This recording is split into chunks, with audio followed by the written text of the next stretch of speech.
Hello, it's Doris with Aldi Books, and so sorry I missed last Friday, but I'll get to that because we're still, even though I missed Friday, it is still Shorty September, and I must keep this short and just get right to it for Patrice Jones. And I have friends here, they want to watch some television show with me. And they brought Doritos and chocolate. So, and I'm losing the light and I'm rambling. Oh, Patrice, sorry. I'm falling back into my old patterns. But look at this. Wow. I read 22 books in September. There was a brief pause in there because there was cheating involved. You know me. But anyway, wow. I'll get to the cheating part, but wow. And I just am so pumped about Shorty September. Like, so these are all of my, pile of possibilities. I have 2 pages and like a half of another one, and I still have to go through and put all the little dots for the ones I've read and add all of the ones that I've found from watching Shorty September videos. And it's just so much fun, and I'm totally pumped about reading again and excited to make an October TBR. Like, I haven't made a TBR in like when? So anyway, okay. This is going to be extremely haphazard, but do you expect anything else? So I read Every Day the River Changes, 4 weeks down the Magdalena by Jordan Salama. This was great. It was for the Book Naturalists Book Club, and our author was writing kind of a master's thesis, I think, and decided to on a couple of trips he went on, and then one specifically for the book, write about just not only the environment, but the culturally as well, the people that lived along this river in Colombia, and how it has changed over the years. And I found it just fabulous. Who knew there were hippos living in the wild in Colombia? But this was just great. He first-time author, I believe, and he did a great job at such a young age. Heidi from My Reading Life has just a fabulous review of this up on her channel. Please go see it. I will link it below. And I encourage you to read this book. It actually fit into the Shorty September prompt, 200 pages. And yeah, so good. Next up, that's me. Selfie, wrong way. Okay. Normally I filter myself when I'm speaking about books because, everybody has their own feelings. Books and our enjoyment of them are rather subjective. But, I'm in a time crunch, and I went through a little spell here of 3 or 4 books that I just, to be honest, didn't like at all. So I'm going to let it all hang out here. This book, A Psalm for the Wild Built by Becky Chambers, just freaking bored me to tears. OMG. Really? Okay. I can totally see why people love it. Totally, I get it. If you love this book, I apologize, but I hated it. And I pretty much knew I hated it from, the first chapter. It's kind of a utopian-esque, but not really satisfied with utopia vibe. So robots have become sentient beings, and this is like a post-apocalyptic kind of thing with the environment. And so the robots have been allowed to, because we've all learned from our mistakes as humanity, And so we've allowed the robots, when we discovered that they were now sentient, to go live their own lives out in the wild. So the robots are living out in the wild, and the people have confined themselves to the cities. And this fella is the monk. Like, he's a tea monk, so he goes around and provides tea service to people and lets them talk to him. That's great. That's great. It didn't work for me. And I feel super bad because, like, Alison Pages, this is one of her favorite books. And, you know, I am so in love with Alison Pages right now. She just can sell me any book. But, yeah, this one was not for me at all. And I have not read the other Becky Chambers books that are so popular. The trilogy, the sciencey one. No, I might never. You know, science fiction is not my thing anyway. But this was kind of, I mean, it was extremely woke, which, you know, normally I don't mind, but so navel-gazy. The main dude, like, I just really don't want to be friends with him ever. He was so flat. I'm just letting it all hang out here. Maybe I should go on to the next book. Wrong way again. Okay. Also recommended by Alison Pages, Everyone's an Alien When You're an Alien Too, by Johnny Sun. So this is the graphic novel. It's kind of, no, it is a graphic novel. This is the one, if you watched my last Friday reads, that I read this dude's memoir and didn't enjoy it at all. This was cute, okay? I'm not gonna lie to you. It was super cute. The little alien dude and all of the forest critters, way the heck cute. But it was trying to be really philosophically deep in a cutesy way, and I just didn't connect. But it was cute. I didn't like despise it, okay? I didn't. So there's that. And, you know, if you want to read this and you enjoy it, I get that too, okay? I get it. But anyway, and then I feel like, I'm going to be honest here, and maybe there aren't many people watching and they will bypass this comment, but because I shouldn't say it, but I'm going to. I feel like these 3 books, I didn't connect with them because they have a really strong millennial vibe, and I myself am Gen X, and, you know, it just, I think there's something to those generational, you know, I'm getting old is what I'm saying. I think I'm getting old. I'm falling into that trap. Help me. Anyway, Rumi's Little Book of Life, The Garden of the Soul, the Heart, and the Spirit, translated by Miriam Mafi and Azima Melita Collin.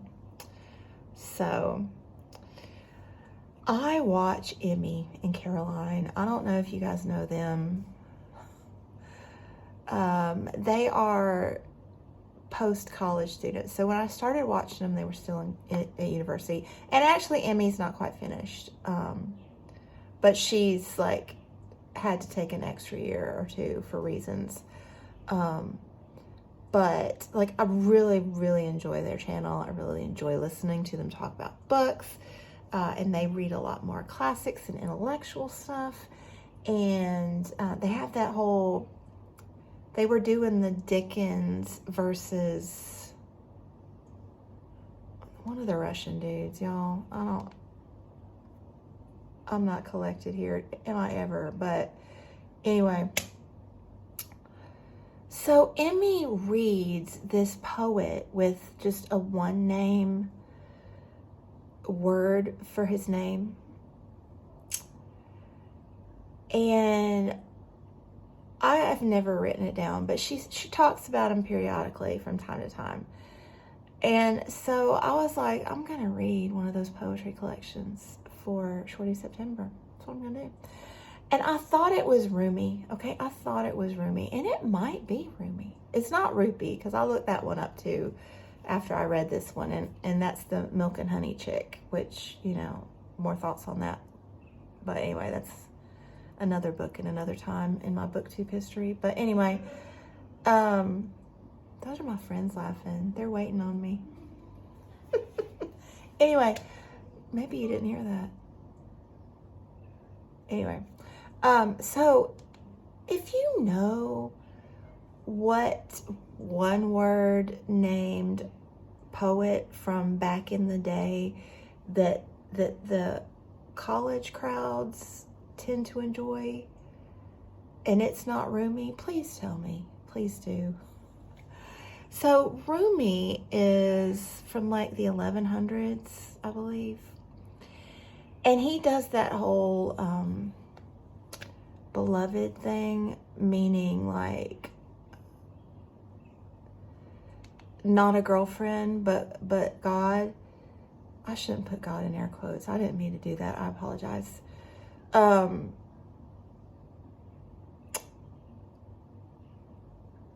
kind of crossing the line, like how much you love God kind of thing. You know what I'm saying? Anyway, yeah. If you've been around for a while, do you remember back when I was reading Oscar Wilde's anthology and I was power reading his poetry, and I should have DNF'd it, but I did not. Same. Total same. This was way too flowery for me. And you know I love flowers, but So anyway, if you know, if there's another poet, again, I really am dying to read this poet if it is indeed a different poet. And if it's this one, bless. Anyway, I apologize. I'm not, my censor button has malfunctioned. Okay, so then I can get back on track now. So this one, Women Eating by Claire Coda, was recommended several times this past year by Britta Bowler, and do not worry. I loved it. Okay. This was fabulous. So vampire, I'm into vampires in September apparently, or spooky vibes, I should say. So a mother and daughter vampire duo, and the mother has aged a little bit. It's a super interesting twist on the vampire scene. So they have never consumed, well, the daughter has never consumed human blood. The mother feeds her pig blood. And the girl was turned as a baby because she wasn't thriving. And she was able to mature up until, maturity. And then she stays that way forever. And the mother, because the mother was turned later, her teeth have disintegrated.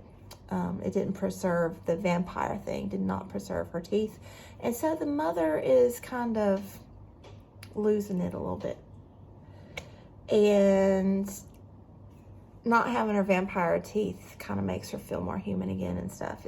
It's super interesting. But our main character, the daughter woman, she is an artist. Her father was an artist, not a vampire.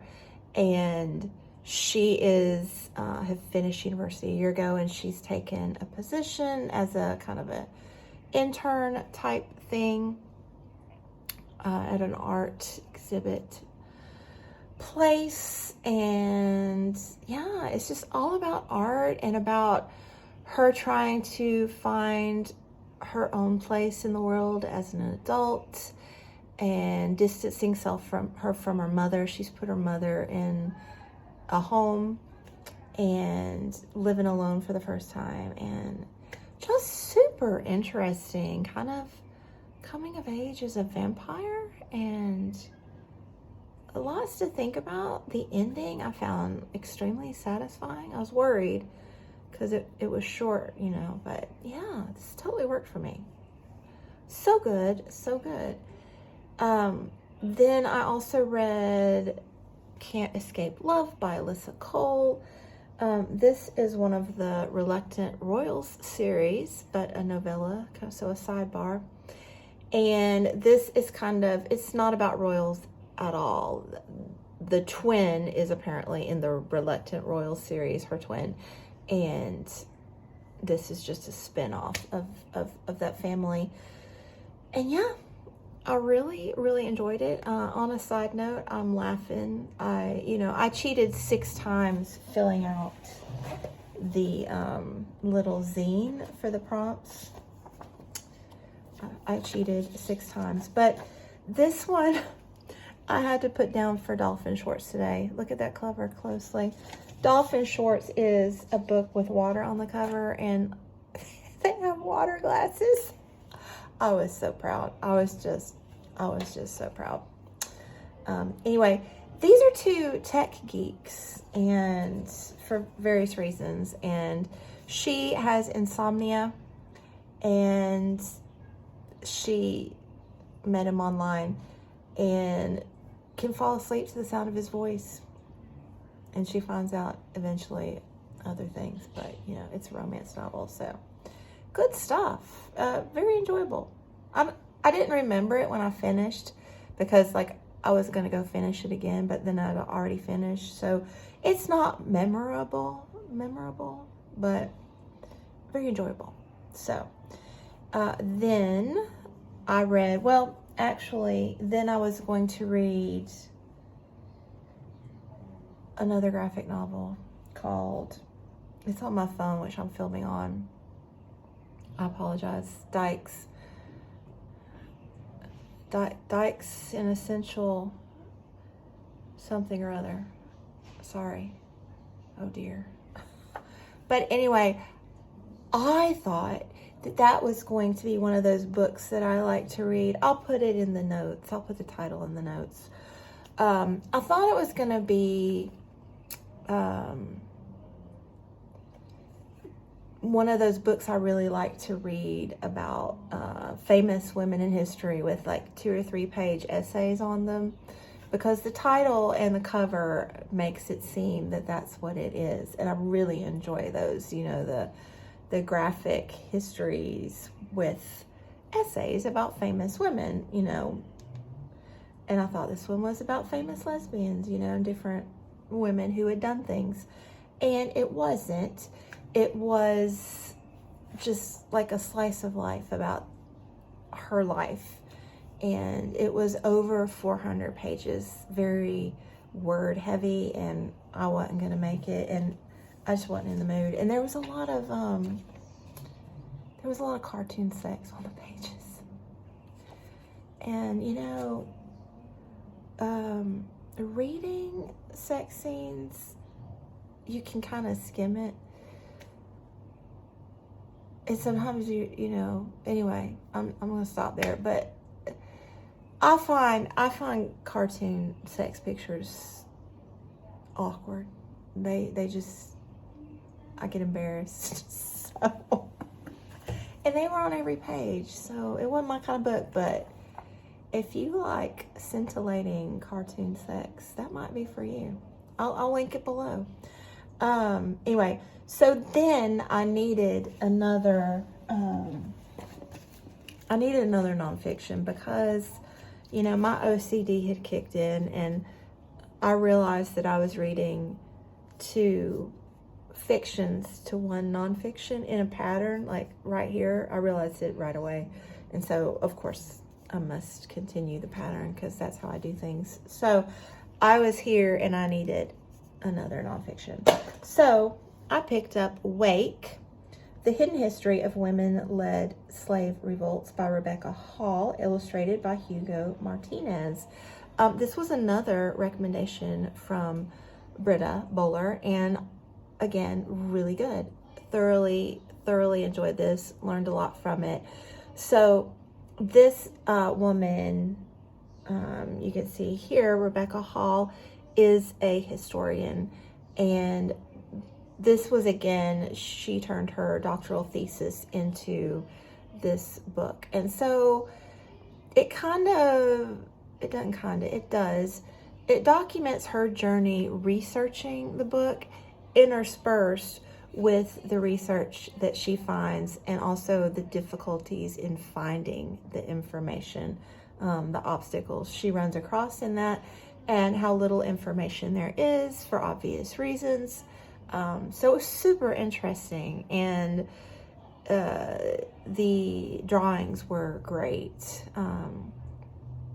Just kind of, especially some of the ones at the end, they really combined the sentiments in the book with, you know, the history, and yeah, very powerful images.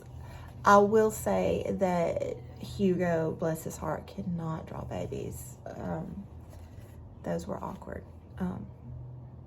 Not quite as awkward as cartoon sex, but awkward nonetheless.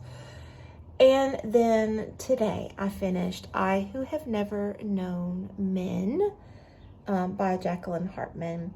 And this, translated by Roz Schwartz. So this was recommended several times in the comments. Thank you all. After I finished, which one? Maybe I'm Afraid of Men and Comfort Me with Apples, that combination. So yeah, and super interesting. It's kind of, again, the maybe post-apocalyptic science fiction. You don't know what's happened, but there's this group of 40 women who are locked in a cage in a bunker with male guards who they never communicate with other than the crack of a whip. They're not hit with a whip, but there's a fear surrounding it, and they're not allowed, like, they talk to each other, but the women are not ever allowed to touch each other, and there's absolutely no interaction with the guards ever other than the crack of the whip.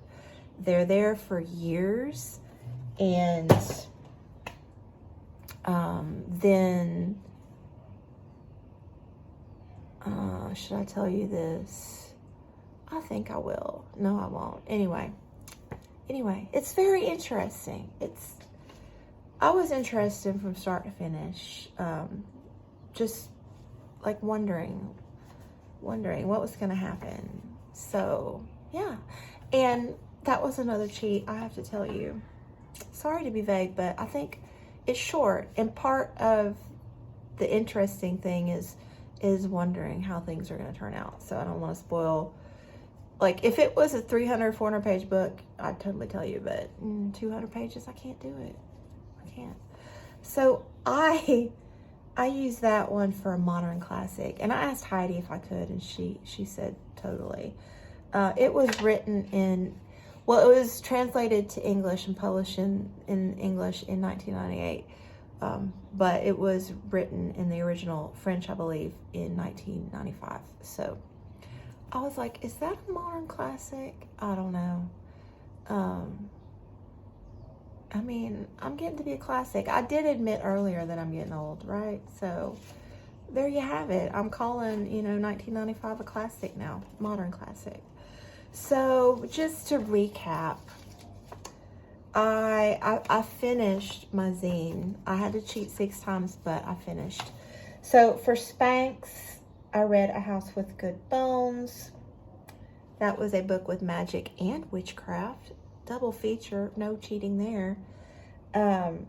Spicy Read, Hoochie Daddy Shorts. I read Mrs. Martin's Incomparable Adventure. Thoroughly enjoyed that. Lesbian Regency romance. Very spicy. Shorty Shorts. That was a 70s and 80s book. Total cheat there. I read Flatland, which was written in 1880. And that was the one recommended by the physics teacher. And it was kind of a Animal Farm vibe, but with math concepts. Quirky. For Half and Half Shorts, I put Paper Girls. That was read a book, then watch the movie. I did read the book and I watched the trailer as the movie. Mom Shorts, a comfort read. That was Moth Keeper, another graphic novel. Very sweet and absolutely stunning artwork. Stunning. I would put those prints on my wall in a heartbeat. Ripped Shorts, Comfort Me with Apples. Excellent, excellent read. Elizabethan Shorts, that was Hex, which was, you know, the witchy trials from back in the day. Go me. Lederhosen, I ended up putting Rumi's Little Book of Life. That was translated. Pedro Pascal Shorts, An Unexpected Purchase, another graphic novel, Anya's Ghost. I didn't purchase that, but I did pick it up at the school library on a whim because it was on a front counter. So, Dolphin Shorts, I already told you. Can't Escape Love, water glasses on the cover. Lodge Shorts, a book you bought because you were trying to look cool. Mrs. Ice Sandwich, and again, I did not buy it. Found it online library. But you know, I felt cool. And Ice Baby. I mean, right? Am I right? That's very cool.